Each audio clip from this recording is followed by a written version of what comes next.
She gave CPR to a dying stranger and had no idea she was saving the most feared Korean mafia boss in the city.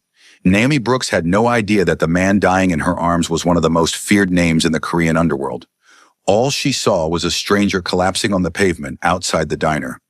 Breath gone, body limp, pulse fading like a dying whisper. And all she felt was instinct. The same instinct that had carried her through every storm in her life. The same instinct that would change everything. It was 11:57 p.m., the end of another double shift. Wind sharp, pavement slick, neon signs buzzing like tired insects. Naomi stepped out the back door, tying her braids into a messy knot, ready to walk home. That's when she heard it, a heavy, staggering thud. She turned. A man in a black coat lay on the street, one hand gripping his chest, breath rattling. His face was turned away, but his body shook like he was trying to fight death with pure will. "Hey!" she shouted, rushing over. "Hey, can you hear me?" No response. His lips were blue. Her heart kicked into emergency mode. "Somebody call 911, she yelled to the empty street. Nobody answered. Of course nobody answered.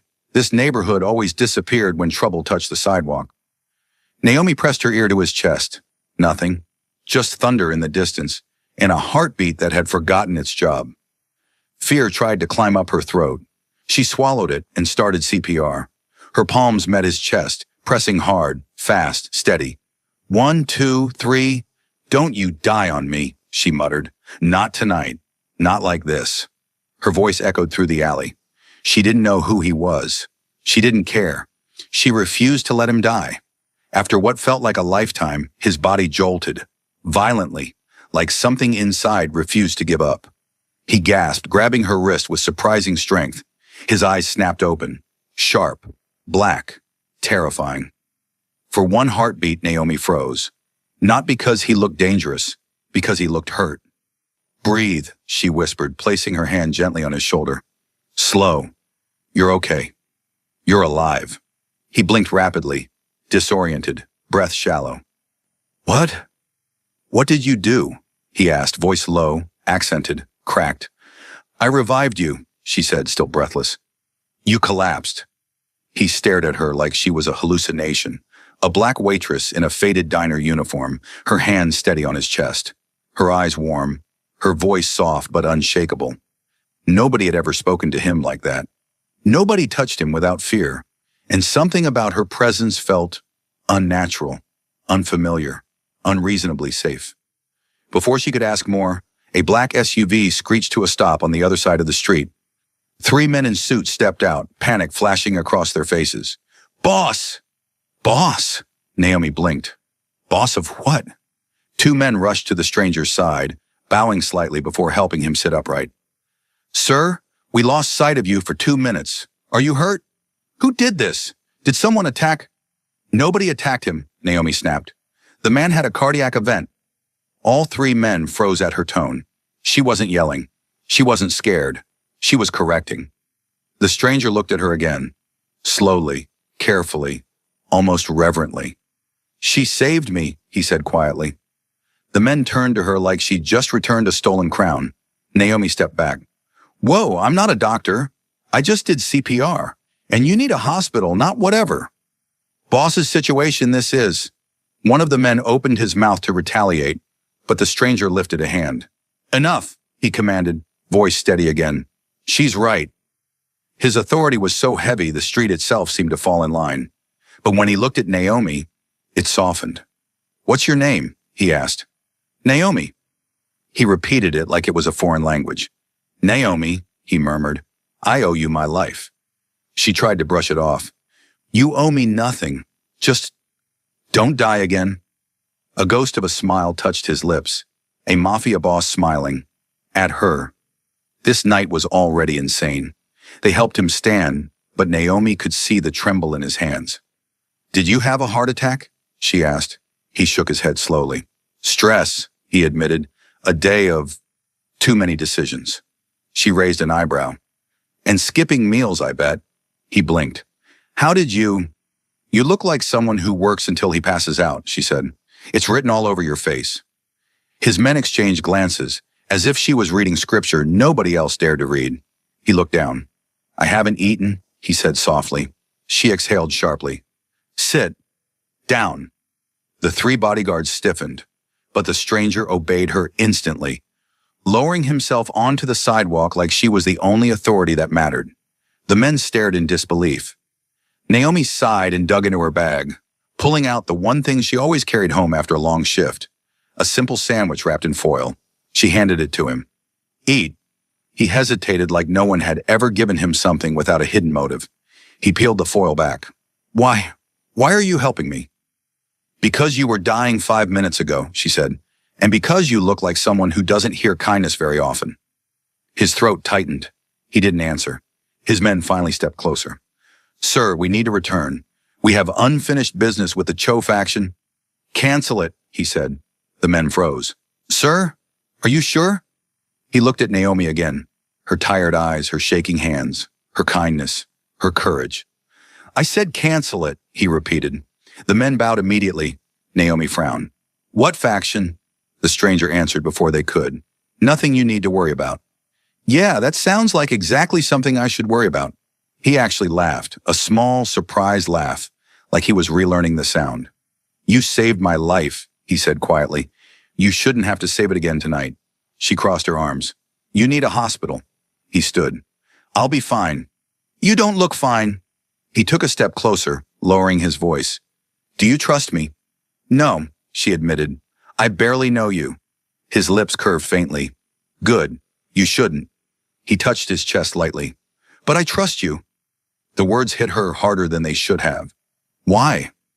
Because when I woke up, he whispered, your voice was the first thing I heard.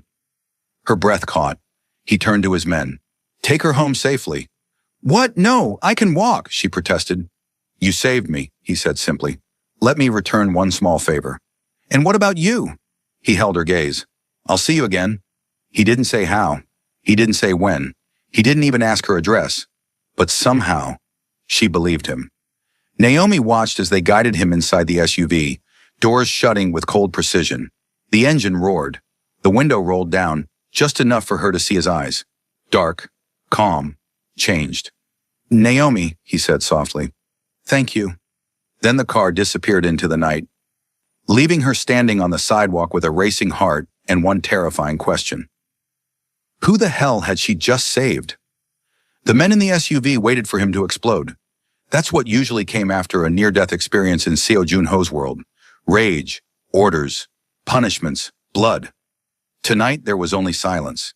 He sat in the back seat with his eyes closed, feeling the ghost of her hands on his chest. The press, the rhythm, the way her voice had cut through the dark. Breathe.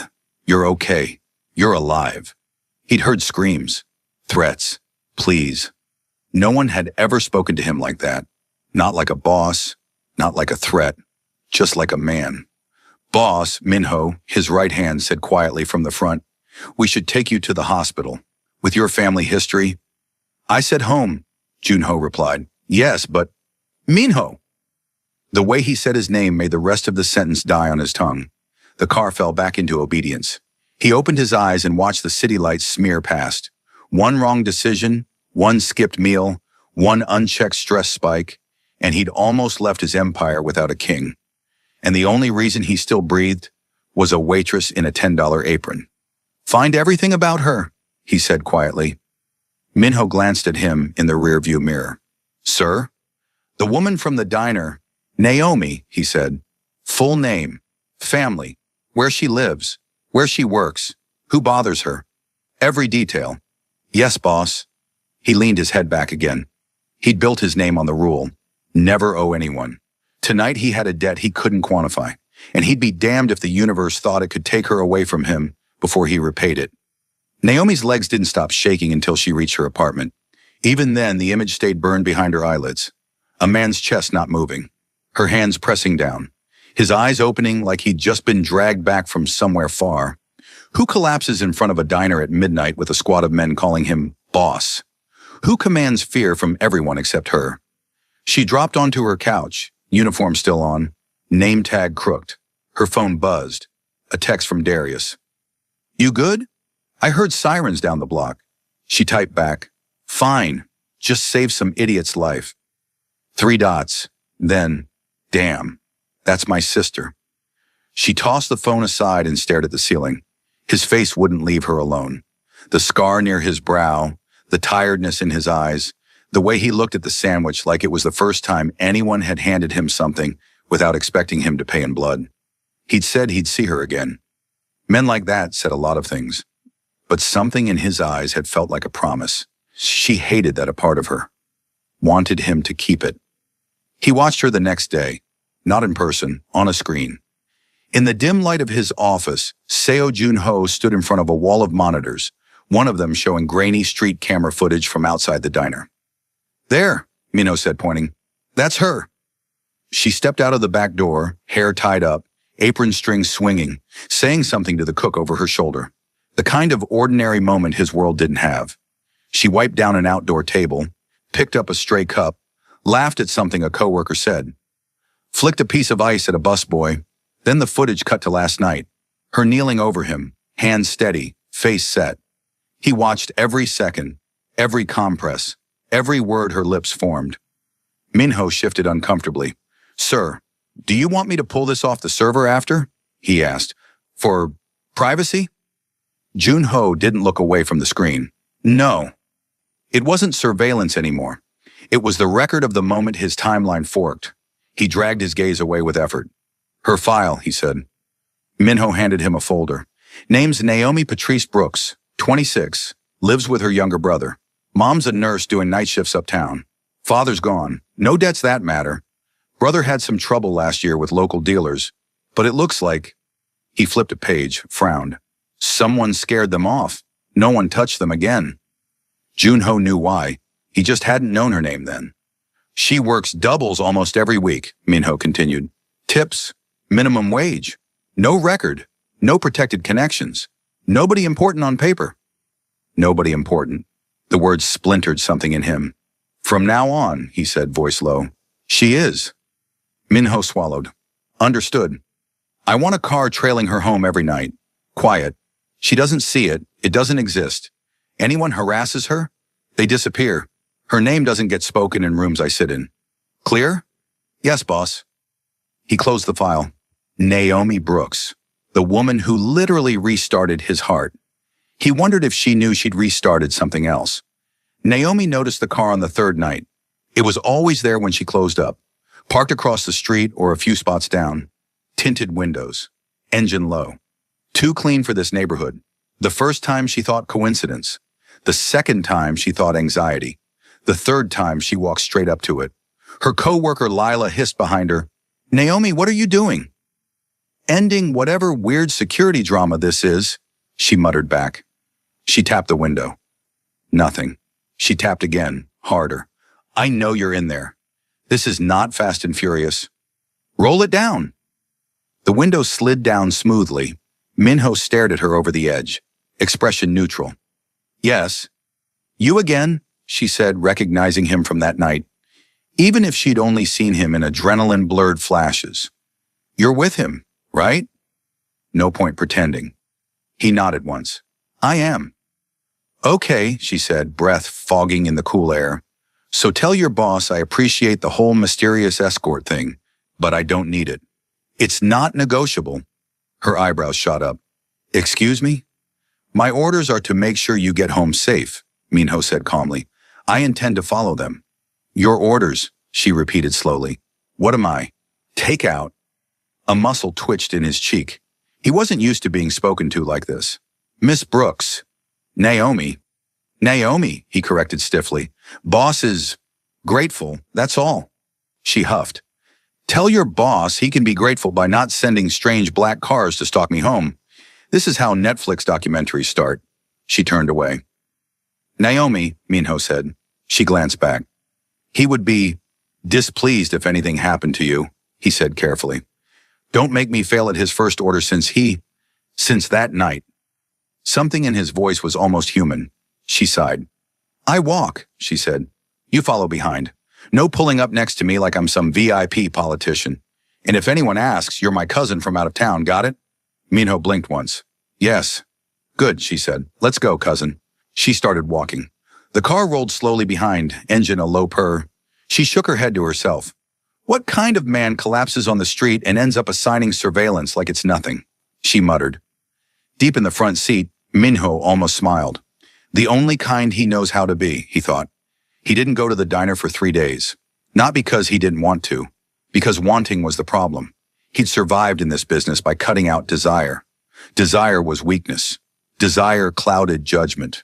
Desire got you killed. He told himself watching her on a monitor was enough. It wasn't. On the 4th day, he walked in. It was just after the lunch rush, the diner humming with the quiet clatter of plates and low conversation. Naomi rushed between tables, balancing 3 plates on one arm, laughing at something a regular said. The bell above the door chimed.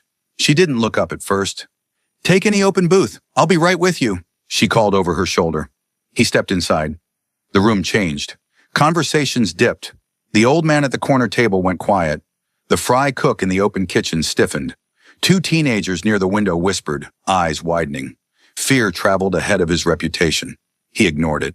He chose a booth in the back corner and sat back to the wall, view of everything. Naomi finished delivering plates, wiped her hands on her apron, grabbed a notepad and spun toward the new arrival. Hi, welcome to... She stopped. He watched the recognition ripple over her face. Slow, incredulous, irritated, curious. You, she said. Me, he agreed. She marched up to the booth. Is there a particular reason the man who told me I'll see you again decided to drop that prophecy in my workplace without warning? Is that a problem? He asked. Yes, she said. There's a dress code for customers. You need at least 3 fewer murder aura points to sit here. His lip twitched. Can I stay anyway? She exhaled, pinching the bridge of her nose. You here to eat or to scare my tips away? To eat, he said. And to see you. Her pulse did something embarrassing. She recovered quickly. Fine. What can I get you? He looked at the menu, then looked at her. What do you recommend? Depend, she said. You want actual food or you want diner food that pretends to be food? Whatever you like, he replied. Dangerous answer, she muttered, jotting something down. I'll bring you something that won't kill you. You're welcome. As she walked away, Lila grabbed her arm near the server station. Naomi, she hissed, eyes huge. What is he doing here? What? You know him, Naomi whispered back. Lila glanced at the booth like it might explode. Everybody around here knows him, she said. You really don't? No, Naomi said slowly. Should I? Lila swallowed. That's Seo Jun-ho, she breathed. The Korean guy they say runs half the city from shadows. People disappear when they owe him. Some people say he's cleaned up the streets. Some say he buried them. Naomi's stomach dipped. Her mind flashed back to the alley with her brother. The cold authority in the stranger's voice. The fear in the dealer's eyes. Pieces clicked. Her hand tightened on the tray. You okay? Lila asked. Naomi forced a breath. He's also the man who almost died on the road last week, she said, and he bleeds red like everybody else. I'll be fine. She turned back to his table, heart pounding.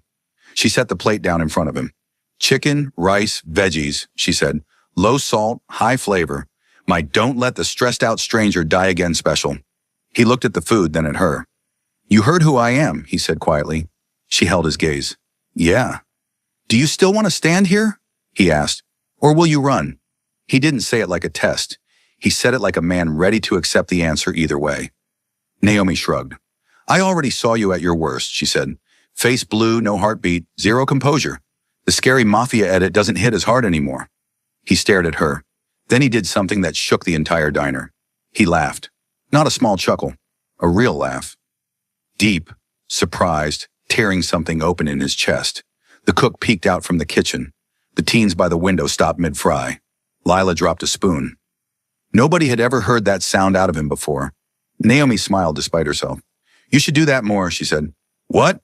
Laugh, she replied. It makes you look less like a walking crime documentary. He sobered a bit. Naomi. The way he said her name made her fingers tingle. I am not a good man, he said. Whatever you've heard, some of it's true. I've done things I'm not proud of. Things that would make you walk away. She folded her arms. Have you hurt people? Yes. Have you hurt people who didn't deserve it? Silence. His jaw flexed. Her chest tightened. Well, she said quietly, have you also kept worse men from hurting people like me? He blinked. Sometimes, he admitted. Then maybe the world isn't as simple as good and bad, she said. Maybe some people are just complicated. She leaned in slightly. But you know what I do know for sure? What? You didn't have to stop when you collapsed. You didn't have to let me see you weak. You didn't have to send that car every night. You didn't have to sit in my section. You chose all of that. Her voice dropped. That choice is the only part I'm paying attention to right now. He swallowed. No one had ever cared about his choices, only his results. He ate, slow, almost reverent. This is good, he said. I know, she replied. You're talented. You're surprised? At how much I like sitting here, he said. The words hung between them. Naomi felt something shift. Subtle, dangerous. The door chimed again. More customers walked in. She straightened. I have to work, she said. I know, he replied. He reached into his jacket and pulled out a card, but placed it face down on the table. When your shift ends, he murmured, if you ever need anything, call. She eyed the card like it was a loaded gun. I don't take favors from dangerous men, she said. This isn't a favor, he replied. It's insurance. For who? For my heart, he almost said. Instead, for you.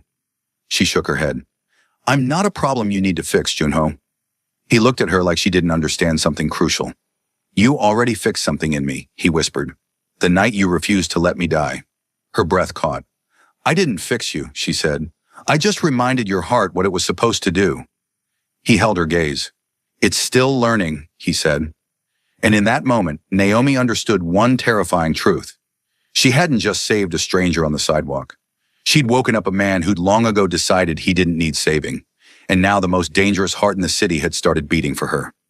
Naomi didn't realize how deep she'd stepped into his world, until his world started stepping toward hers. It began quietly, like the shift in air before a storm. A man who usually walked with shadows now walked with purpose. If anyone had been watching closely, they would have seen it. The Korean Mafia boss, who never lingered in one place, kept coming back to the same diner corner booth. Again and again and again. Always at odd hours. Always sitting with the same calm tension of someone dangerous trying not to scare someone precious. Sometimes he ordered tea. Sometimes food. Sometimes nothing at all. Sometimes Naomi caught him simply watching her. Not possessively, not greedily, but like he was memorizing her existence. It was unnerving. It was overwhelming. It was flattering. It was everything she didn't know how to handle. The car cousin routine lasted a week, until she caught two men watching her from across the street while she clocked out. She casually slipped back into the diner and whispered to Lila, "There are two guys outside staring at me like they know my blood type." Lila peeked, then froze. "That's not local trouble," she whispered. "That's imported."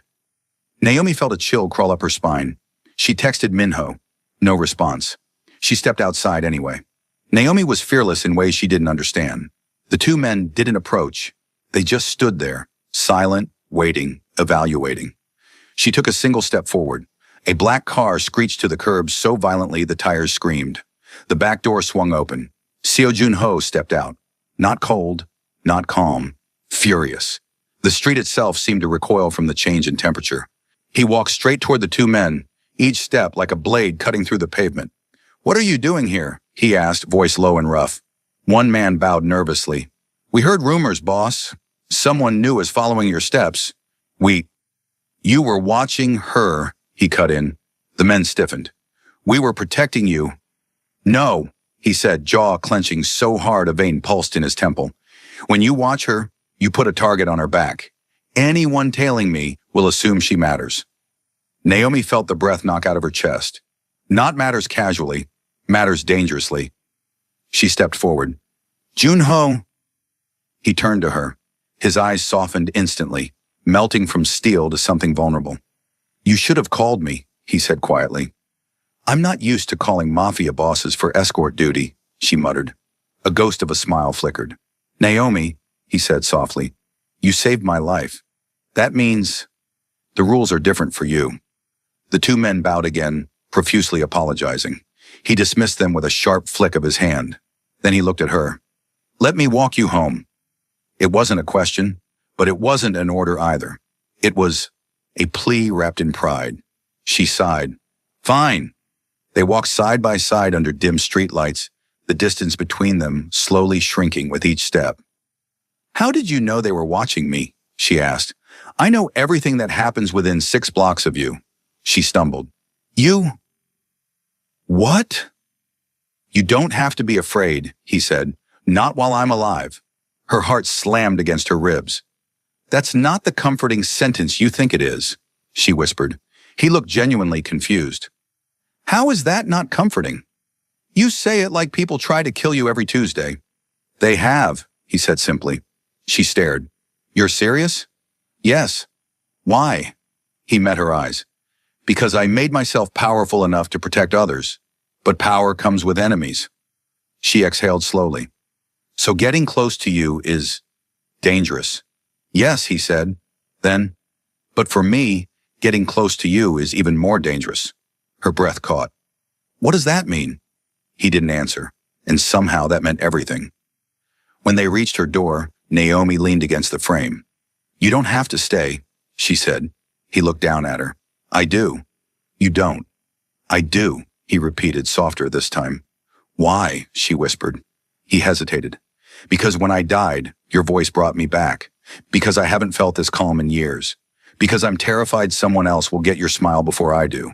Because you're the only place my mind goes when I close my eyes. Instead, he said, because the thought of anything happening to you doesn't let me sleep. Her chest tightened painfully. Junho. He stepped closer, lowering his voice. Tell me to leave, he murmured. Tell me you don't want me near your life, and I will walk away. Her eyes widened. He meant it. Every word. The Mafia boss who controlled entire blocks with a single command was begging her for permission to stay. I'm not telling you to leave, she whispered. Something bright flickered in his eyes. Good, he said. Then he added softly, sleep well, Naomi. She closed the door gently, her back sliding down it, breath shaky. From the other side, she heard his footsteps retreat slowly, like he didn't want to leave but forced himself to. His men noticed first, the way he showed up earlier to headquarters, the way he snapped less, the way he read reports with a quiet, distracted calm, the way he shut down business meetings early for personal obligations.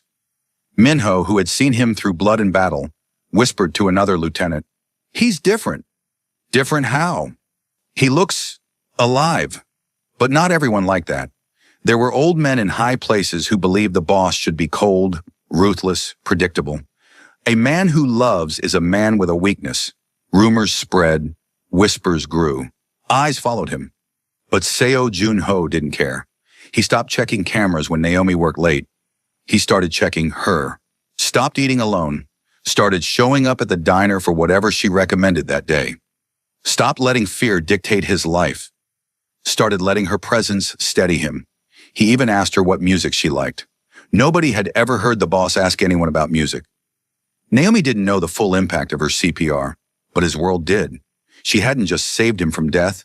She'd resurrected a part of him that had been buried long before his heart stopped. She found out by accident. One slow late-night shift, Naomi stepped outside the diner to take out trash. She spotted someone standing by the corner, smoking and watching the street. At first glance, she thought nothing of it. Then the man turned his head slightly. Cold eyes, hard jaw, foreign ink along his neck. Not one of Junho's men. This one was hungry in a different way. Her chest tightened. The man flicked the cigarette, stepped toward her, and then stopped. Frozen. Standing behind Naomi was Seo Junho. He wasn't yelling. He wasn't threatening. He was simply there. Silent, deadly, unmoving. The air turned icy. The stranger backed away slowly, then fled. Naomi turned. What the hell was that? His jaw was tight, eyes dark with a storm. You noticed him, he said. Of course I noticed him.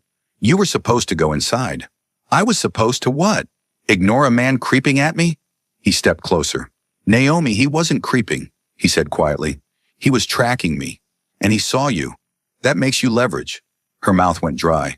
And now? And now, he said, voice low, he won't come near you again. She stared at him, at how close he was, at how tense, at how terrified he'd been beneath the stone exterior. You came because you were watching me, she whispered. Always, he said before he could stop himself. Her breath caught. You can't be everywhere, Junho. I can be where you are. Her heart thudded. This is insane, she whispered. Yes, he said. I know. And dangerous. Yes. And stupid. Yes. So why do you keep doing it? His answer was simple, quiet, unavoidable. Because the night I died, the only thing I saw was you. She froze. He froze. Neither breathed. He stepped back like he'd revealed too much. I should go, he said, voice rough. Wait, she said, grabbing his wrist before she realized what she was doing. He stopped instantly, looked at her hand, then at her. Her fingers trembled. But she didn't let go. Don't go, she whispered. His chest rose sharply. Slowly, painfully slowly, he turned back toward her. Naomi, he murmured, I don't know how to be gentle with my feelings. Then learn, she whispered. He exhaled like the world had been punched out of him. But he didn't leave. And in that moment, something irreversible shifted between them. He feared nothing in the world, except the possibility of losing her. The first time Naomi realized she was truly in danger was the night everything almost ended. It was a Wednesday, a nothing special, slow shift Wednesday, the kind of night that should have passed quietly. Naomi was closing up the diner alone because Lila had gone home early. She was wiping down the counter, humming without thinking, replaying the way Seo Junho's voice had sounded when he whispered, Because the night I died, the only thing I saw was you. Her stomach fluttered in embarrassing ways. She didn't want to like that sentence as much as she did. She didn't want to enjoy the way he said her name. She didn't want to crave the way he watched her like she was the safest and most dangerous thing in his life. But she did. God, she did. She turned off the diner lights and stepped outside. Straight into a man's chest. She jerked back. The man didn't. He towered over her. Cologne sharp. Eyes dead. A clean suit, but cheap shoes. A contradiction she immediately recognized. Not one of Junho's men.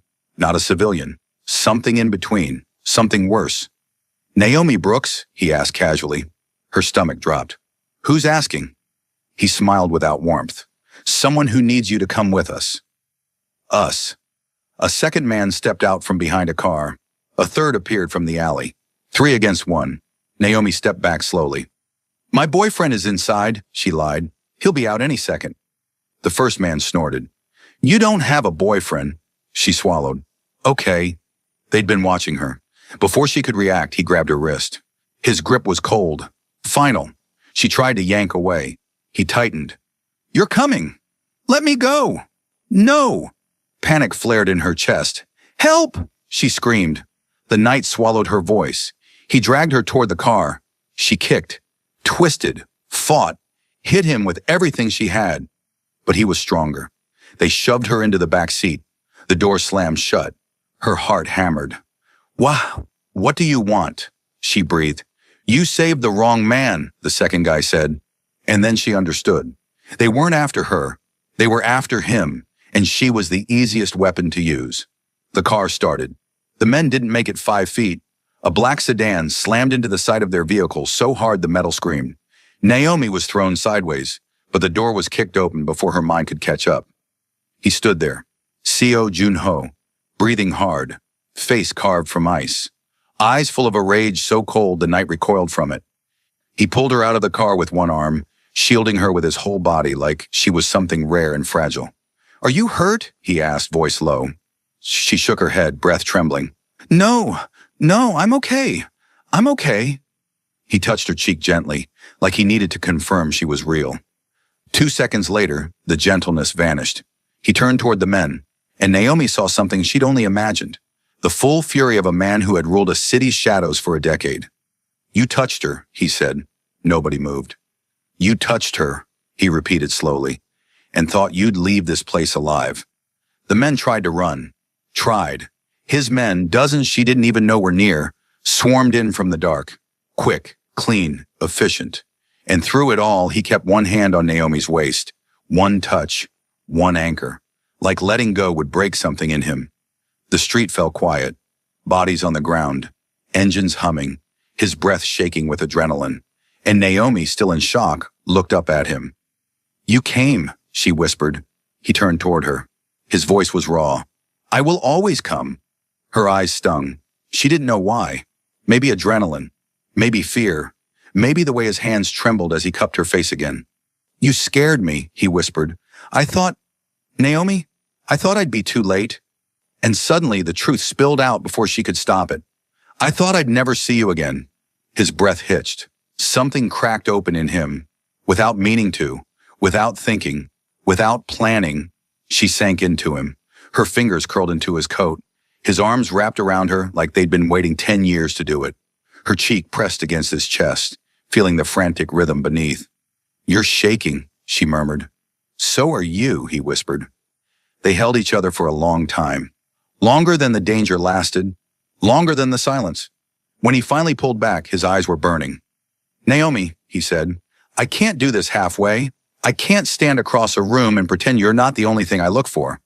Her heart thudded. I told you I don't know how to be gentle, he continued, voice wavering. But I know how to protect. I know how to be loyal. I know how to choose. And I choose you. Her lips parted. Junho, even if you don't want me, he whispered, I need you safe. I need you breathing. I need you alive. Because the night I died, I know, she said softly. You saw me. He nodded. That moment ruined me. Her voice was barely a breath. Then let it ruin both of us. His eyes widened. Slowly, carefully, he reached for her hand. Naomi, do you want me? She exhaled shakily. I don't know what this is, she whispered, but I know it scares me, and I know I can't walk away anymore. Something in him broke. A breath, a restraint, a wall, his forehead pressed to hers. Then I'm yours, he whispered. Everything changed after that night. He cleaned up the mess quickly, quietly, handled the rival faction like swatting flies. But he knew something deeper.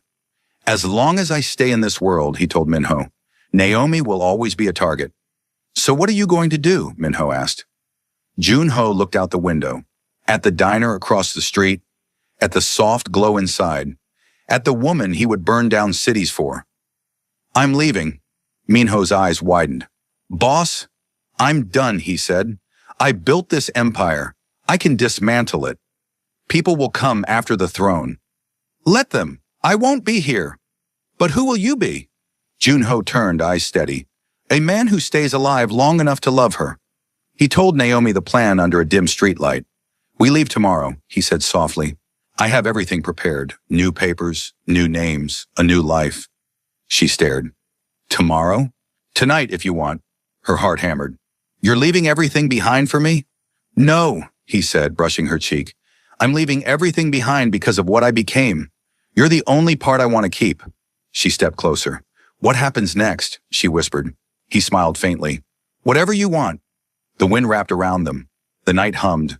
Her fingers found his. Then take me with you, she whispered. He closed his eyes like the words were a prayer. They left before sunrise. 2 backpacks, 2 passports, no goodbye, a bus first, then a train. Then a flight to another country where nobody cared who he'd been. He took a small job repairing engines. She worked at a cozy cafe by the sea. They rented a tiny apartment with peeling paint and sunlight that spilled through the curtains every morning. He slept with his arms around her every night, as if afraid she'd vanish. She told him to relax. He told her he couldn't. You saved my life twice, he whispered. Once with your hands, once with your heart. She kissed him. You saved mine first, she whispered, when you showed up tonight. One quiet evening, he cooked dinner badly. Burned rice, undercooked chicken, chaos in a pan. She laughed so hard she cried. He tried to defend himself. You're laughing at me. I'm laughing with you. I'm not laughing. You should be. He softened, watched her. Watched the life he never thought he'd touch. Then he opened a small velvet box from his pocket. She froze. Naomi, he whispered, voice trembling. I don't have a kingdom anymore. I don't have a title. I don't have power. All I have is this life you gave back to me. But if you'll take it, it's yours. Her knees went weak. He slipped the ring on her finger gently, like touching something holy. I love you, he said. She cupped his face. I loved you the moment you came crashing into that car to save me. They kissed in their tiny kitchen. A former Mafia boss and a diner waitress, finding a fairy tale in the wreckage of a life neither asked for. A love story born from one collapsing heartbeat and one pair of fearless hands willing to bring him back.